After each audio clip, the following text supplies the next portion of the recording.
Welcome to this explainer. I want you to think about the smartphone you probably have sitting right next to you. For centuries, global power was basically an exclusive club for countries, sprawling empires with massive armies and hard borders. But today, we're exploring a pretty bold modern hypothesis. Could the world's next major center of global power actually be a technology company rather than a traditional nation state? Okay, let's dive right into this with a quick thought experiment. What actually defines supreme global influence? If we strip away the flags, the national anthems, and the borders, what are the raw underlying mechanics of global dominance? I mean, what truly makes a superpower in the modern age? Historically, think the British Empire or the United States, global power meant having your hands on tangible physical assets. We're talking massive militaries, booming economies, vast populations, heavy industrial might, natural resources, and deep strategic alliances. But today, the game has changed. Think about technological capability. Right now, billions of people and even sovereign governments themselves depend absolutely entirely on tech controlled exclusively by private companies. Section 1. The Rise of the Technology Giants. To really wrap our heads around this monumental shift, we gotta look at companies like Microsoft, Apple, Alphabet, Amazon, Nvidia, Meta, and TSMC. The sheer scale we're dealing with here is just absolutely staggering. We're talking about market capitalizations well over $3 trillion. Let that sink in for a second. These tech giants command market caps and annual revenues that literally rival and often totally dwarf the gross domestic products of major sovereign nations. But here's the thing. This dominance spans far beyond just cash. It is a multidimensional empire. This influence is heavily weighted by billions of daily global users and massive, continuous investments in research and development. Actually, these private R&D budgets frequently outpace the scientific funding of entire nations.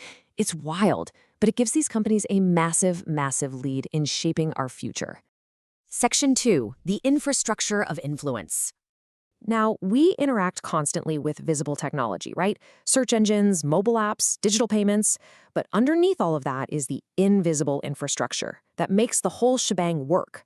Undersea cables, massive data centers, semiconductors, and the cloud.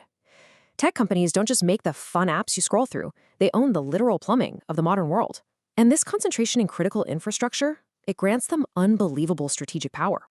And this path to control happens in a very distinct sequence. First, they build out the cloud infrastructure. Next, they deploy AI and the essential semiconductors. Then, they literally route global communications through their own private satellites and cables. Finally, they power everyday economies. By owning these foundational layers, private companies have made themselves entirely indispensable to economies, to militaries, and to billions of everyday people. Section 3. The AI power equation. Now, while controlling cloud networks is powerful, artificial intelligence changes the equation entirely. It's a massive multiplier. If you want AI dominance, you need all the core components: advanced models, massive GPU computing power, intricate semiconductor manufacturing, and vast data centers with, frankly, insatiable energy requirements. The companies that control this incredibly resource-intensive infrastructure hold the keys to global automation. Basically, if you control the AI, you control the engine of the future economy. Which leads us to a really sensitive tipping point. We've entered this fascinating reality where traditional, centuries-old power structures are becoming completely reliant on corporate innovation. We're talking about profound government reliance here.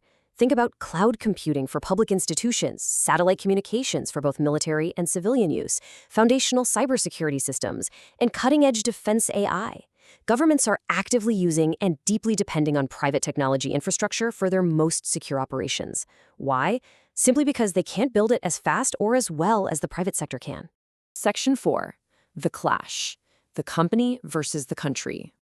Let's put this entire hypothesis to the ultimate test and weigh these two forces. On one side, corporate power commands global reach, virtually limitless capital, rapid innovation, and billions of loyal users.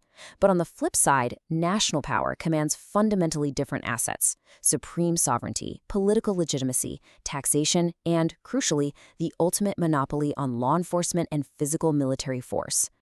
Section 5. The counterargument. This brings us to exactly why technology companies might never become true superpowers in the traditional sense. We absolutely have to acknowledge the hard limits of corporate power. Because despite their massive global footprint and those trillions in the bank, corporations face rigid physical boundaries that they simply cannot code their way out of. So why won't companies replace countries? Well, because of government regulation, antitrust laws, the very real threat of nationalization, export controls, and taxation. Plus, tech giants have a fatal weakness. They depend heavily on physical infrastructure and incredibly complex supply chains. At the end of the day, governments still control the physical territory and the energy grids that these massive data centers desperately need to survive. A tech giant can quite literally be unplugged. And that forces us to ask a pivotal question. Could governments ultimately just control or regulate these companies? I mean, is this era of supreme corporate dominance just a temporary phase, like a digital Wild West before sovereign nations catch up and fully assert their ultimate regulatory and territorial authority? Section 6, the synthesis, the real future. Instead of some dystopian sci-fi takeover where CEOs neatly replace presidents, the evidence points toward a totally new paradigm. It's a complex system where countries maintain control of territory and sovereignty, while technology companies control increasingly vital digital infrastructure. The future is likely to be a highly nuanced partnership, and, yeah, occasionally a bitter conflict between the state and the server.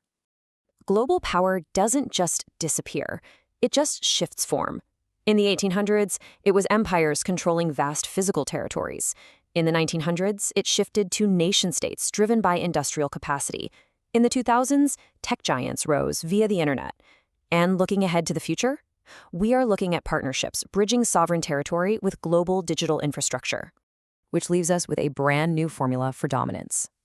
Power equals technology plus capital plus infrastructure plus government partnerships.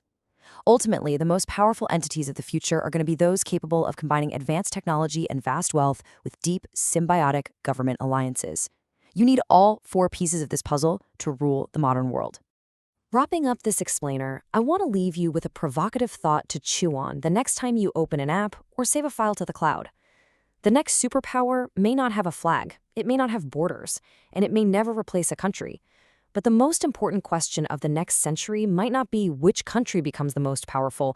It might be who controls the technology that everyone else needs. Thanks so much for joining me on this deep dive. Keep asking the big questions, and we'll see you in the next explainer.